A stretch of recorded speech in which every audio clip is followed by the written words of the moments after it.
Bonjour à vous, mes chers abonnés de Jean Villard. Écoutez, vous êtes sur ma chaîne de cours à distance de physique-chimie. Vous avez l'habitude maintenant, vous savez de quoi on parle. Et eh bien, aujourd'hui, on va travailler sur la physique, bien sûr, mais plus particulièrement sur la force de gravitation. Alors, écoutez, je suis ravi, hein. Vous n'oubliez pas, hein, si vous n'êtes pas encore abonné, hein, de vous abonner. Il paraît qu'on gagne de l'argent, qu'on a plein d'abonnés. Alors, là, je suis proche des peut-être des 500 000, hein. Je crois que c'est 1 million.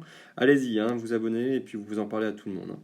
Je plaisante, bien sûr. Alors, bon là je suis pas au point, ok, je mets ma tête en plus petit, puisque vous vous en fichez. Donc je vous ai dit qu'aujourd'hui on allait parler de la force de gravitation, donc on va faire une petite activité qui va être l'activité documentaire AD4, que vous trouverez sur le Padlet. Cette activité, en fait, on va juste faire ça. Donc, je fais une séance un peu plus légère, puisque je sais que mes vidéos sont des fois un petit peu longues, généralement autour de 30 minutes. Je vais essayer de faire plus court. Alors, cette force de gravitation, on va tout de suite regarder l'activité, mais juste avant, je vous en parle rapidement. On avait vu que notre poids, ça correspondait à la force d'attraction de la Terre, donc la force de gravitation de la Terre.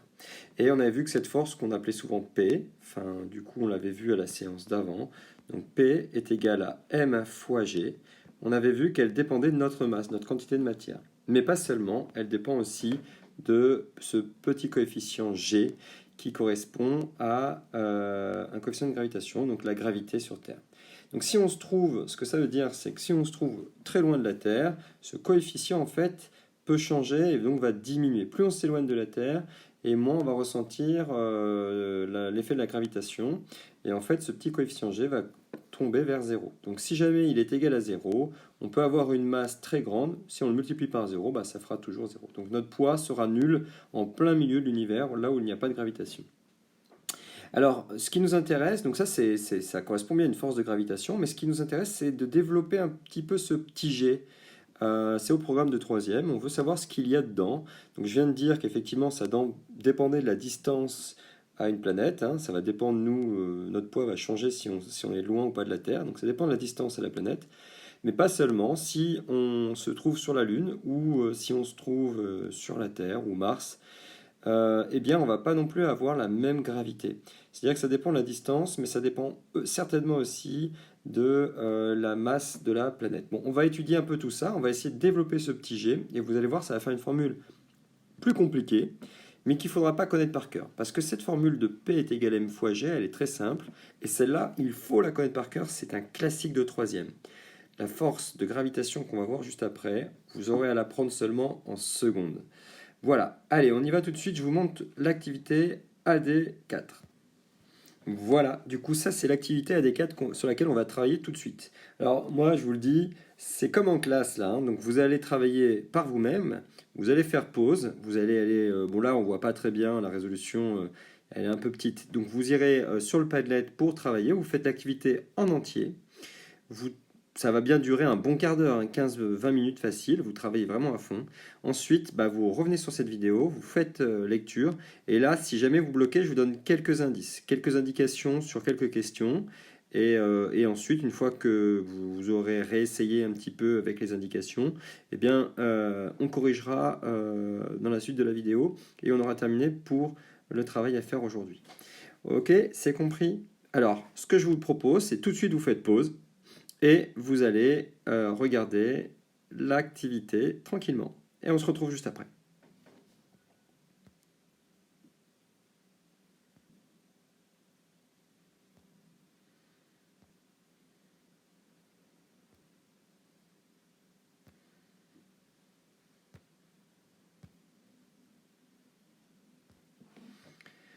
Voilà, le temps est écoulé. C'est maintenant que vous vous êtes rendu compte qu'il y avait des choses que vous avez peut-être réussi, d'autres vous n'êtes pas sûr, ou d'autres pas du tout. Du coup, on y va. Je vais juste vous donner quelques indications sur chaque question. On va regarder plus en détail. Alors, première question, donc il est écrit: la Terre nous retient à sa surface, précise qui est l'acteur de cette force et qui la subit. Ça, on l'a déjà vu dans les actions mécaniques. Dans cette phrase, il y a la Terre nous retient, donc il y a Terre et nous. Il y en a un qui est l'acteur et l'autre qui subit la force. Donc, il faut savoir qui est qui. À toi de le dire. Dans la deuxième question, c'est une action à distance ou de contact. Donc, est-ce que celui qui agit est obligé de toucher celui qui le subit pour agir dessus.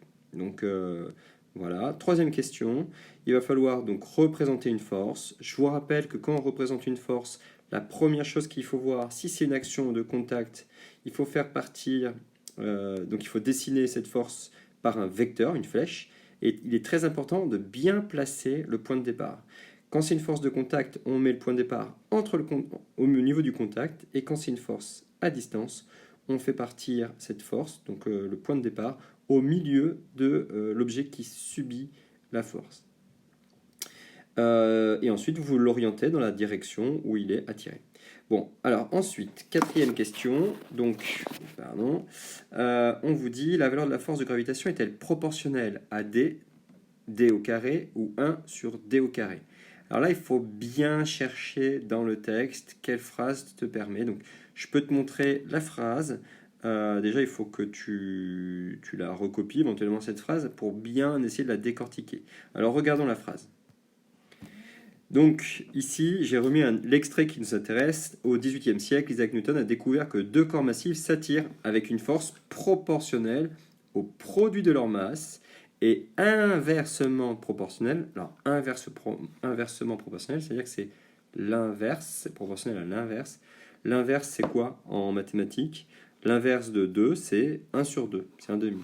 L'inverse de 5, c'est 1 sur 5. Donc en fait, on va diviser. L'inverse, ça veut dire qu'on va diviser. Donc, est inversement proportionnel au carré. Alors le carré, c'est quoi? Vous le savez, hein, c'est pas un rond, un carré et un losange.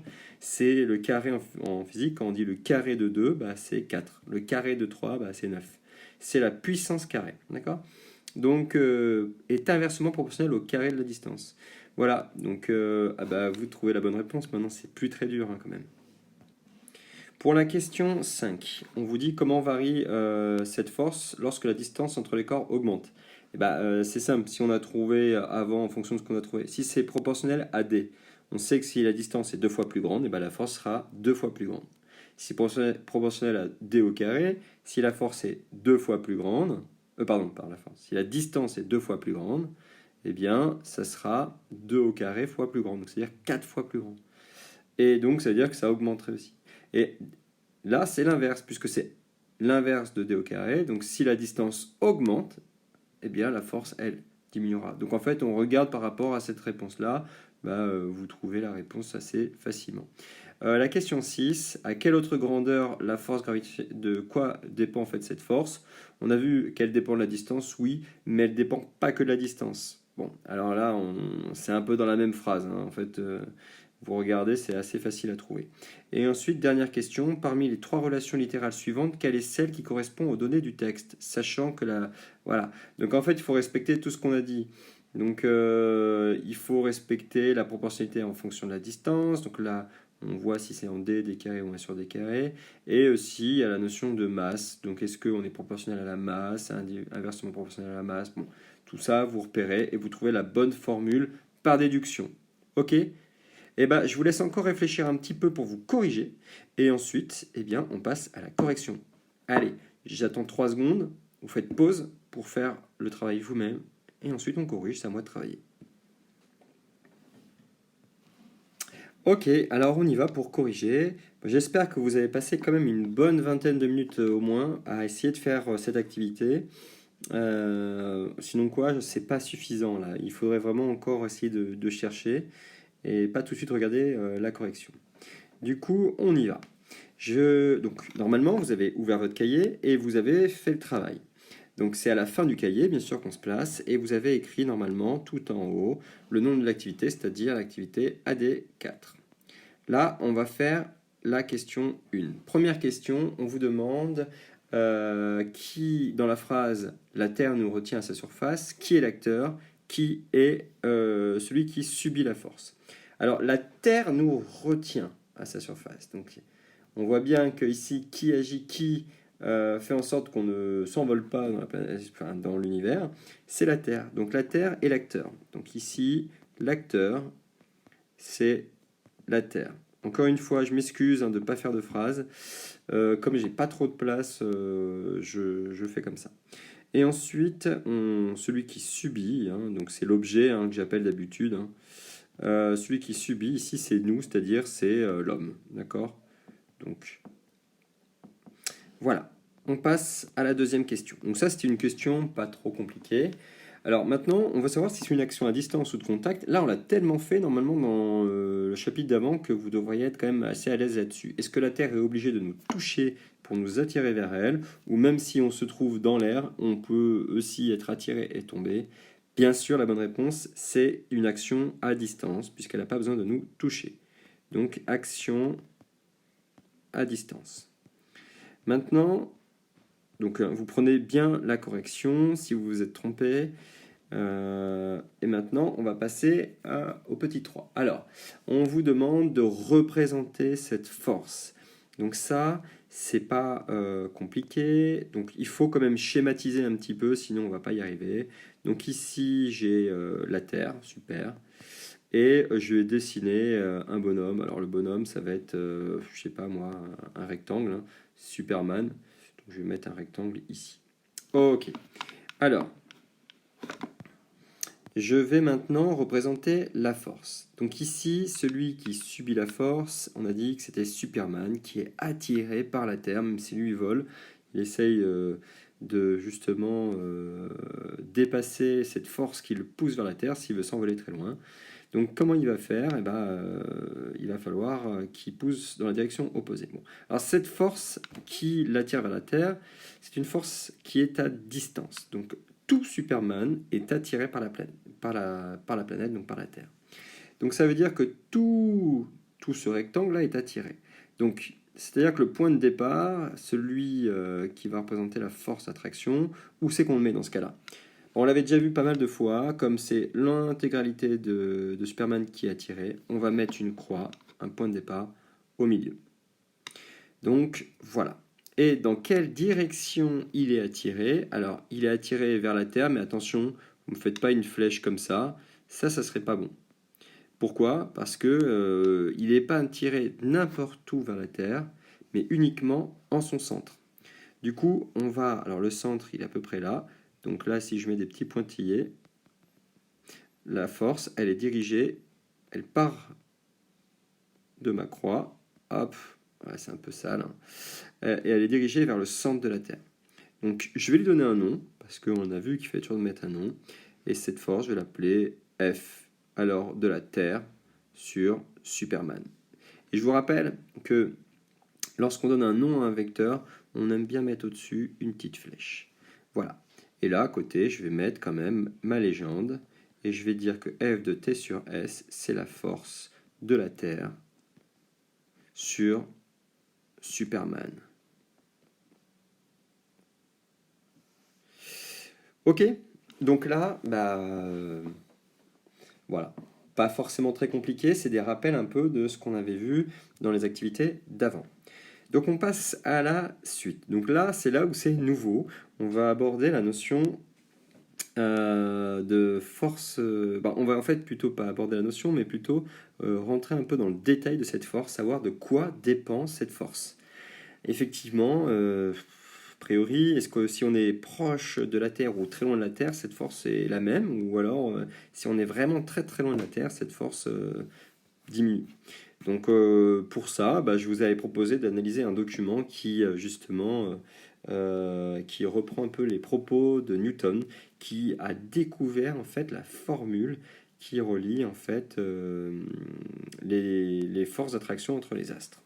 Alors c'est le petit 4, et dans le petit 4, on vous dit est-ce que la force est proportionnelle ou pas à d au carré ou 1 sur d au carré. Et on vous dit bien tout à l'heure dans l'indication que je vous l'avais montré, on dit bien qu'il est, il est inversement proportionnel. Donc déjà, ça veut dire qu'il est proportionnel en 1 sur, il est inversement proportionnel à la distance au carré. Du coup, au carré de la distance, c'est marqué. Carré, ça veut dire puissance carré. Donc c'est inversement proportionnel à la distance au carré. Donc la réponse, c'est il est proportionnel, plutôt elle est proportionnelle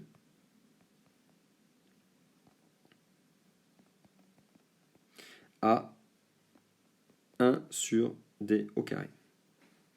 Ok, donc je vous laisse prendre la correction. Petit 5.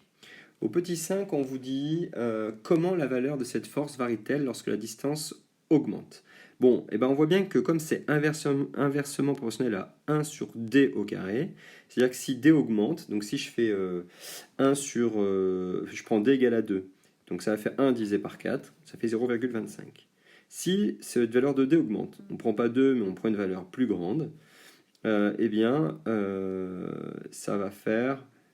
par exemple, je prends d égale à 4, c'est plus grand que 2, et bien ça fait 1 divisé par 16. Donc ça veut dire que là, on est, je sais pas combien on est à 0, on n'est plus à 0,25, mais à 0,04 peut-être. Donc en fait, on est beaucoup plus petit. C'est donc, ça veut bien dire que plus la distance augmente et plus cette force diminue. Ça paraît logique, plus on est loin de la Terre et moins on est attiré.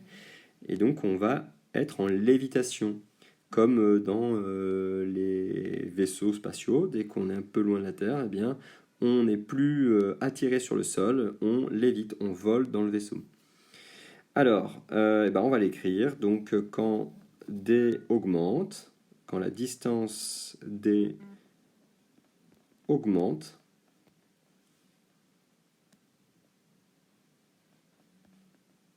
voilà, la force diminue.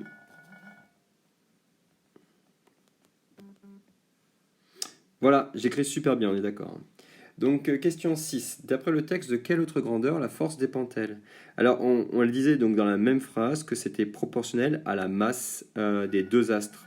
Si je reprends bien, alors je l'ai là, on dit que deux corps massifs s'attirent avec une force proportionnelle au produit de leur masse. Alors, c'est quoi le produit, hein? En mathématiques, c'est la multiplication. Donc, ça veut dire qu'il est proportionnel aussi à la masse donc des deux objets qui sont ensemble. Donc si c'est Superman et la Terre, bah, ça dépend de la masse de Superman. Ça, on l'avait vu dans l'activité juste avant. Que plus la masse de quelqu'un est grande et plus son poids est fort. Et ça dépend aussi de la masse de la Terre. Donc si la Terre avait une masse toute petite, eh bien on serait beaucoup moins attiré par elle. Donc la réponse à la question 6, c'est que elle dépend de la masse, ou plutôt des masses, des deux corps. Alors un corps, c'est un objet, hein, c'est pas un corps humain. Alors, je peux mettre des deux objets si vous voulez. Des deux objets qui s'attirent. Ah, j'ai vraiment pas beaucoup de place, hein, ça commence à devenir un peu sale. Ceux qui aiment bien tout ce qui est propre, là, ils doivent un peu avoir mal à la tête, là. Donc voilà, on a répondu aux 6 premières questions. Bah, on arrive presque à la fin de cette activité. C'était pas forcément compliqué, mais c'était un peu de l'activité documentaire, donc aller chercher des informations, même quand on ne connaît pas soi-même les réponses. Alors, je vais un peu faire le ménage, je vais tout effacer. Donc vous faites pause si vous n'avez pas fini d'écrire, et vous reprendrez la lecture juste après. Donc, on est à la dernière question, question 7. On vous demande dans cette question-là, donc parmi les 3 relations qui donnent en fait la formule de la gravitation, donc celle qui concerne l'attraction des masses entre elles. C'est cette force qu'a trouvé Newton.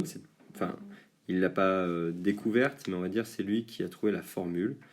Enfin, il l'a un peu découverte parce que à la base, tout le monde pensait que la Lune n'était pas attirée par la Terre, sinon elle tomberait sur la Terre. Donc c'est lui qui s'est dit, mais en fait, peut-être que si, tout est attiré les uns vers les autres, tout s'attire, et moi je suis attiré par la pomme qui est à côté de moi, et puis tout le monde s'attire en réalité. Et pourquoi la Lune ne tombe pas sur la Terre? C'est simplement parce qu'elle est en mouvement, elle est tout le temps en train de tomber sur nous, mais comme elle avance en même temps, eh bien, si je fais un petit dessin, la Lune, si elle est là, eh bien, elle serait passée, normalement, s'il n'y avait pas d'attraction de la Terre, elle serait passée tout droit, elle nous aurait calculé une fois, et puis après, elle serait partie. Mais en réalité, comme elle est attirée par nous, eh bien, elle tombe sur nous, donc en fait, elle va par là. Bon. Alors, sauf que là, on pourrait se dire, bah maintenant, elle va par là, mais non, parce que même quand elle est ici, elle tombe encore, du coup, en permanence, elle tombe sur nous. Du coup, bah, elle tourne en permanence autour de nous, et ça, depuis des millions d'années, ça va durer encore très longtemps. Donc voilà pourquoi la Lune, eh bien, elle aussi est attirée par la Terre, mais ne tombe pas sur nous. Et c'est pas forcément logique. Pendant très longtemps, on a pensé que il y avait que ce qui était sur la Terre qui était attiré par la Terre. Mais en réalité, même la Lune. Et même, finalement, même le Soleil, etc. Donc voilà. Alors reprenons. Donc, dans le document, Newton dit que la force de gravitation, donc entre deux objets, on va dire de l'objet A sur l'objet B, eh bien, elle dépend du produit de la masse de ces deux objets. Donc, ça dépend de la masse de A fois la masse de B. Hein, le produit, c'est la multiplication. Et c'est inversement proportionnel à la distance au carré. C'est-à-dire que c'est forcément donc divisé par la distance entre l'objet A et B, et ça au carré. Voilà, donc il nous dit que ça. Alors après, comme il nous dit que c'est proportionnel, c'est qu'il y a un coefficient de proportionnalité qui est devant. Souvent, je vous ai dit en mathématiques, on l'appelle A, quand on dit Y est égal à A fois X. A, c'est le coefficient de proportionnalité. Ici, on ne l'appelle pas A en physique, on va l'appeler grand G, comme le coefficient de gravitation universelle. Donc cette constante, qui elle est pour le coup une constante universelle, qui est partout la même dans tout l'univers. En tout cas, c'est ce qu'on dit pour le moment. On verra si c'est vrai. C'est peut-être pas le cas en réalité. Mais en tout cas, nous, elle est comme ça partout autour de nous. Et voilà. Donc, bah voilà, cette force-là, là, ce que vous voyez ici, eh bien, c'est une formule qu'il ne faut pas connaître par cœur. Donc, je vais quand même vous le préciser. Ce n'est pas connaître par cœur.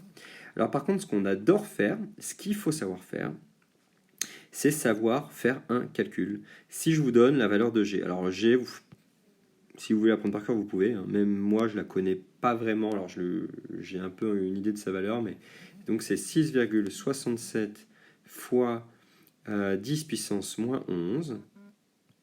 Et ça, c'est en newton mètre carré. Alors son unité, kilogramme moins 2. Alors souvent, comme l'unité, elle est quand même très compliquée, et ce qu'on aime bien mettre aussi des fois, c'est au lieu de mettre l'unité, on va vous mettre S.I. Ça veut dire que c'est l'unité du système international. En gros, c'est l'unité classique, ça veut dire. Hein. Donc c'est possible que vous voyez SI des fois, et même vous, quand vous vous rappelez plus d'une unité, si vous savez plus c'est en newton, en kilogrammes, pour autre chose, vous mettez SI et ça sera toujours juste. Sauf que peut-être que le prof, il vous mettra quand même pas les points. Mais voilà. Donc quand c'est pas l'unité, on met SI. Ensuite, eh bien, on a la masse des deux objets. Donc on peut avoir par exemple la masse d'un astre, je veux dire MA, ça peut être égal à, je sais pas, 4,3 fois 10 puissance 24 kg. Et on peut avoir la masse MB d'un homme, ça peut être 70 kg. Et ensuite la distance entre eux qui va être de l'ordre de 6000 km. Alors attention, parce que quand on dit unité SI, c'est-à-dire que dans l'unité SI, on n'utilise pas le kilomètre, on utilise le mètre. Et on utilise le kilogramme. Bon. Ça veut dire que ici, il faut que tout soit en kilogrammes quand on va faire les calculs et que la distance soit en mètres. Donc là, c'est pas bon. Donc, si on veut faire un calcul, il faudra en plus le convertir en mètres. Donc il faudra dire, attends, c'est pas 6000 km que je dois mettre dans ma formule, c'est 6000, et après je rajoute combien de zéros? 3. Donc ça fait 6 millions de mètres. Donc ici, si je veux faire le calcul, dans ma formule, il faut que je remplace chacun des termes par ces valeurs. Donc ça, c'est pas compliqué en soi, d'accord? C'est qu'un calcul mathématique classique. La seule chose, c'est qu'il faut bien penser que la distance doit être en mètres. Souvent, on vous la donne en kilomètres, donc il faut penser à la convertir. Et après, il faut savoir taper à la calculette des puissances de 10, 10 moins 11, 10 24, et en plus faire ça en mettant en plus des carrés, des divisés. Donc il faut bien penser à mettre des parenthèses, donc là je ne vous les ai pas mises, mais quand vous faites le calcul à la calculette, vous pensez bien à mettre des parenthèses là par exemple, d'accord? Donc ça, va falloir s'entraîner chez soi, donc pour la semaine prochaine vous allez avoir des devoirs que je vais vous mettre sur Pronote pour justement s'entraîner à faire ces calculs-là. La séance est terminée. Du coup, j'espère que vous avez compris. S'il y a des questions, vous n'hésitez pas à les poser sur Pronote, dans le fil de discussion que j'ai créé pour le groupe. Vous n'oubliez pas de mettre un petit pouce bleu forcément, non, c'est pas comme ça que ça marche normalement, et puis de s'abonner bien sûr. Allez, à bientôt, ciao.